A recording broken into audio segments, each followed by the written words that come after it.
There is plenty of evidence of immigrants and racialized Canadians serving this country with honor and distinction. Take Philip Konowal, born in Ukraine. He was awarded the Victoria Cross during the First World War at a time when Ukrainian Canadians were considered enemy aliens and were forced into internment camps. Masumi Matsui was born in Japan. He served Canada with distinction along with other Japanese Canadians in the First World War. Then in 1942, he and more than 22,000 others were also declared enemy aliens and sent to internment camps. There are plenty of others too. Jeff Semple looks at how many have sacrificed, no matter their background or skin color. While Canadians gathered to remember those who fought for the country, George Chow came to honor his friends. I think my buddies got killed over in France. The 98-year-old from Victoria was a gunner in the Second World War, part of an all-Canadian crew that shot down the first German plane on British soil.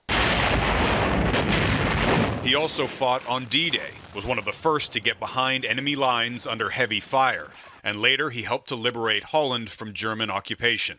Chow was just 18 when he signed up to fight. In those days there was a discrimination. Chow carries another distinction, one of around 600 Chinese Canadians who volunteered to fight. Some of his friends tried but were refused at a time when they weren't even allowed to become citizens. We will remember them. But for many years, that contribution from ethnic communities to the Canadian war effort was forgotten. They really didn't feel like Canadian heroes. There was no parade welcoming them home. Lindsay Ruck's family only recently discovered that her great-uncle was a member of the so-called Black Battalion in the First World War. Hundreds of Black Canadian volunteers who fought to be allowed to fight. William Nielsen Hall, the son of Black American slaves, was one of the first Canadians to be awarded the Victoria Cross. A lot of people don't even realize that their family had a connection to the Black Battalion because it is so unknown. This museum exhibit honors the contribution from Punjabi troops during the First World War. It's just something that we in Canada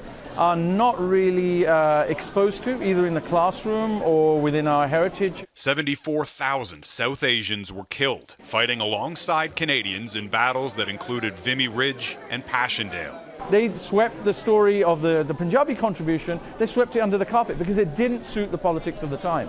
Today, around 10% of serving Canadian Armed Forces personnel are from visible minority communities, young men and women following in formidable footsteps. Jeff Semple, Global News.